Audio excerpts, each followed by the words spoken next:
Inilah tiang ajaib Masjid Nabawi Madinah yang bisa mengeluarkan aroma wangi surga. Di balik kemegahan Masjid Nabawi di Madinah, terdapat satu titik yang menyimpan kisah cinta luar biasa antara seorang hamba, Sang Pencipta, dan Rasulullah SAW. Titik itu dikenal sebagai Tiang Al-Mukhallaqah. Jika kalian berkesempatan mengunjungi Raudhah di area antara makam Rasulullah dan mimbar beliau, cobalah perhatikan deretan tiang yang ada di sana. Di antara sekian banyak tiang, terdapat satu tiang yang berada tepat di belakang tempat imam memimpin sholat atau mihrab. Tiang ini dinamakan Ustuwanah Al-Mukhallaqah, yang secara harfiah berarti tiang yang diberi wewangian. Kisah keajaiban tiang ini bermula dari masa Nabi Muhammad. Dahulu, Masjid Nabawi masih sangat sederhana, berlantai tanah dan beratap pelepah kurma. Saat berkhutbah, Rasulullah biasa bersandar pada sebuah batang pohon kurma yang telah mati agar suara beliau terdengar oleh para sahabat. Hingga suatu hari, seorang sahabat menawarkan untuk membuatkan mimbar kayu yang lebih tinggi agar Rasulullah bisa duduk dengan nyaman saat berkhutbah. Rasulullah pun setuju. Namun sesuatu yang tak masuk akal terjadi. Saat Rasulullah mulai berkhutbah di atas mimbar baru tersebut, tiba-tiba terdengar suara tangisan pilu dari arah batang kurma lama yang biasa beliau gunakan. Suaranya bukan seperti suara benda mati, melainkan mirip rintihan bayi yang merindukan ibunya atau lenguhan unta yang sedang kesakitan. Seluruh sahabat yang hadir di masjid saat itu terdiam dan merinding mendengar tangisan tersebut.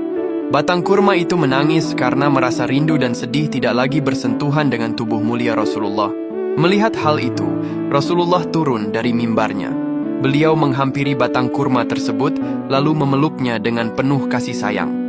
Ajaibnya, seketika suara tangisan itu mereda dan berhenti, persis seperti bayi yang tenang setelah didekap sang ibu. Rasulullah kemudian bersabda bahwa jika beliau tidak memeluknya, batang kurma itu akan terus menangis hingga hari kiamat karena kerinduannya kepada beliau. Tak lama kemudian, batang kurma tersebut dikuburkan di tempat ia berdiri, dan disitulah kini didirikan Tiang Al-Mukhallaqah. Nama Al-Mukhallaqah muncul karena tradisi yang dimulai sejak zaman dahulu. Untuk mengenang peristiwa tersebut dan sebagai tanda penghormatan, para sahabat dan generasi setelahnya sering mengoleskan khaluk, sejenis minyak wangi campuran dari safron dan aroma khas lainnya pada tiang ini. Hingga saat ini, area tersebut selalu dijaga kebersihannya dan seringkali menebarkan aroma yang sangat harum. Bagi para peziarah, mencium aroma di sekitar tiang ini seolah membawa imajinasi mereka pada suasana surga yang penuh kedamaian.